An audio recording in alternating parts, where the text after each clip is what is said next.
किसान के खेत और खलिहान को लेकर किया है। और ये मेरी आवाज नहीं, ये आवाज तो देश के 5वें प्रधानमंत्री माननीय चौधरी चरण सिंह की थी, जो कहा करते थे कि किसानों एक नजर रखना लाल किला के मचान पे और दूसरी नजर रखना खेत खलिहान।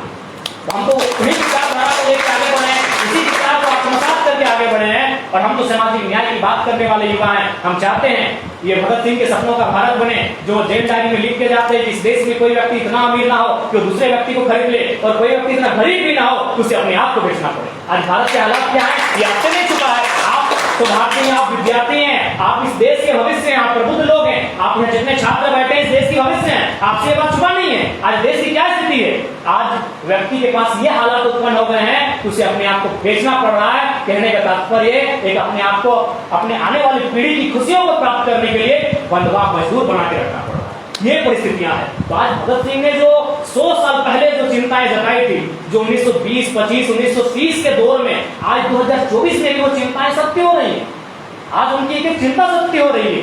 तो इनका समाधान केवल हमारे भाषणों में नहीं है, इनका समाधान केवल हमारे संगोष्ठियों में नहीं है, इनका समाधान धरातल पर है। जब हमारे जैसे नौजवान राजनीति में आएंगे, क्योंकि भारत एक लोकतांत्रिक देश है।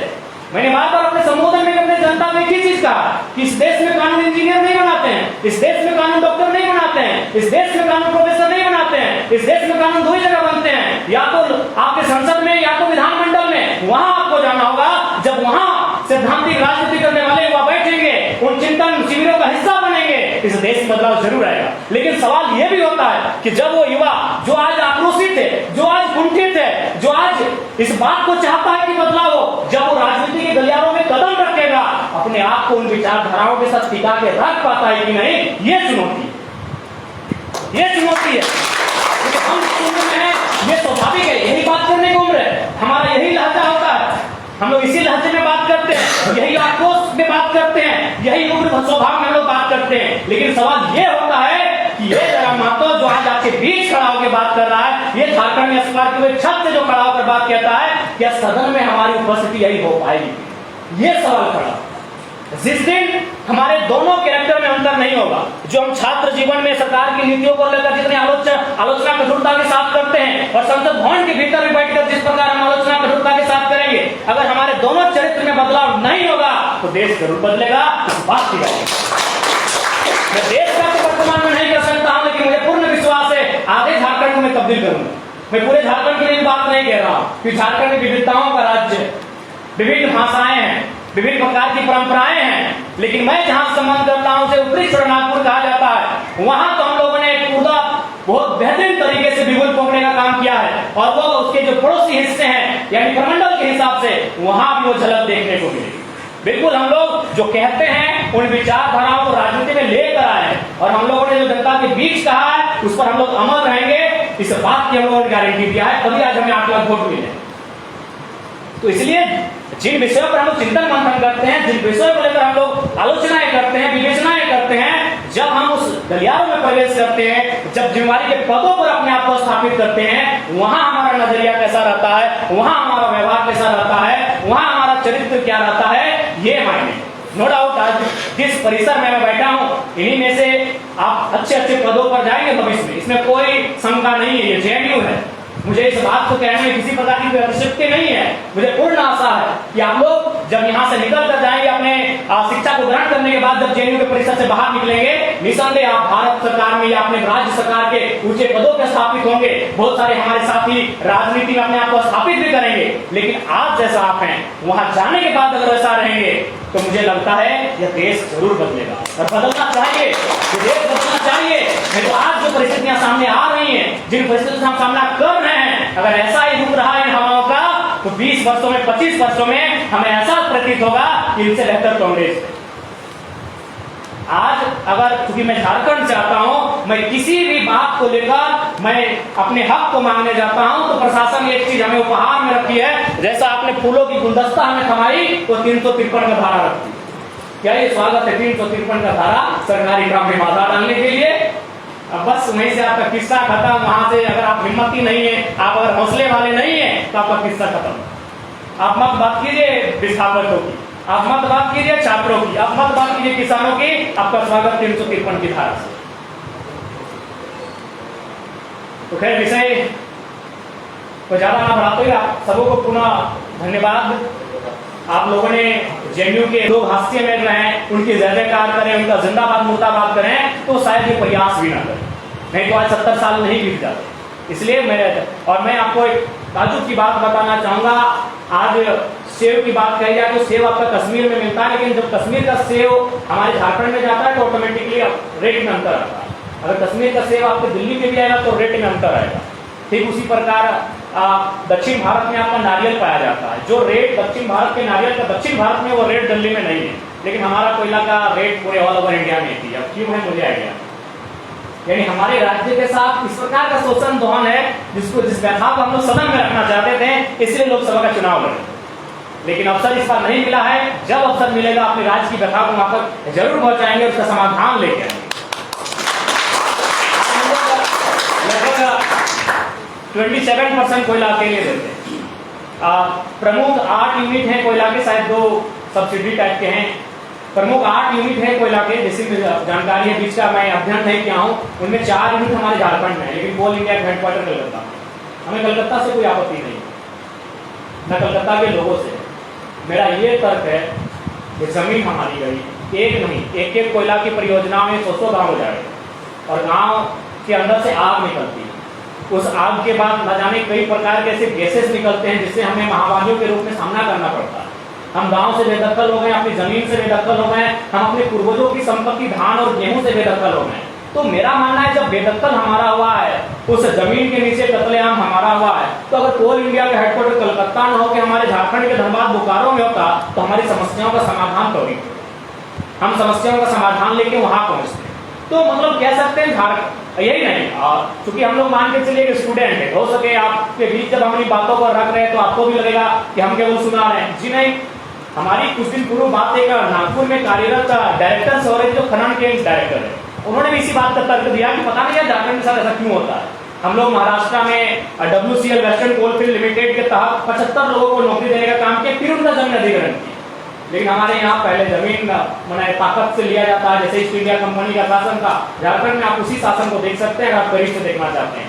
प्रशासन की टीम आई है, मैंने तो कई अवसरों पर कभी धरना में मैं गया तो वहाँ मैंने बाकायदा SP से सवाल भी किया कि सर मुझे आपके कृत्य को देखकर कभी कभी ऐसा प्रतीत होता है कि हम ईस्ट इंडिया कंपनी के शासन में ही है।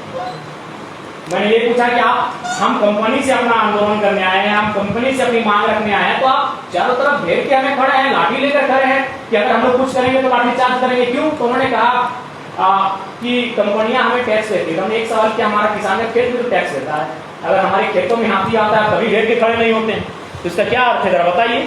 उनके पास कोई उत्तर नहीं।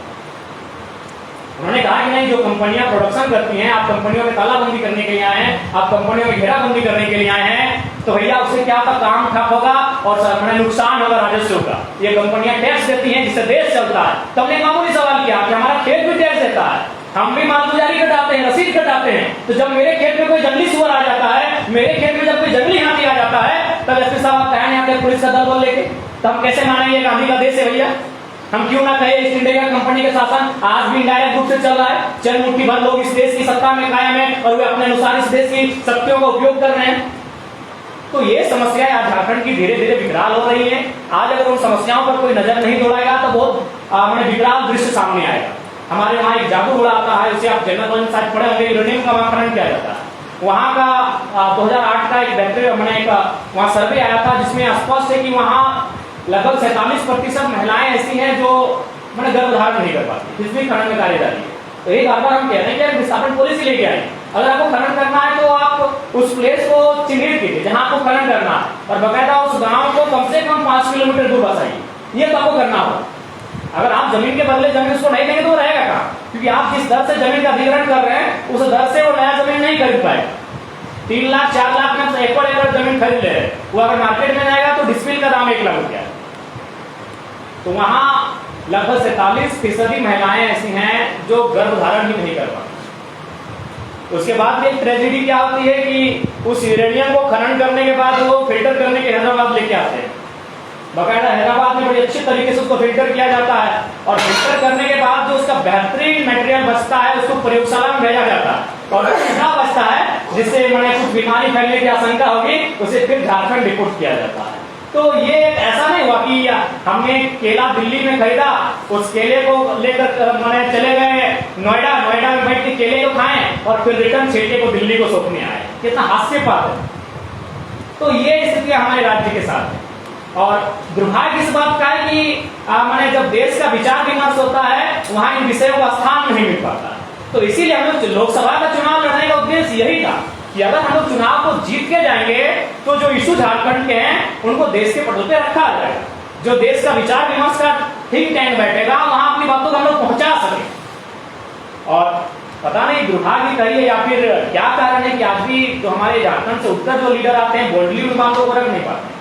क्योंकि जब मैंने कंपनियों पे सवाल खड़ा किया, मैंने तो कई अवसर पर टाटा में भी सवाल खड़ा किया है, नो डाउट दुनिया में उनका बहुत नाम है, लेकिन जिन्होंने जमीन दिया है उनके सामने उनका कोई नाम नहीं। मैं आपको बताना चाहूंगा, मैं झारखंड से आता हूं और टाटा जमशेदपुर वगैरह टाटा के नाम से प्रसिद्ध है। आप वहां का जो धरातल का रिपोर्ट जानना चाहेंगे तो झारखंड जा सकते हैं। बाकी दुनिया में उनका बेहतरीन नाम है, नो डाउट। मैं उनके नाम पे कटौती भी नहीं करना चाहूंगा, लेकिन जिनके कारण जिन्होंने जमीन देकर टाटा को बसाया उनके बीच आप जाइएगा वहां नकारात्मक न्यूज मिलेगा। तो बकायदा मैंने वहां भी सवाल खड़ा किया।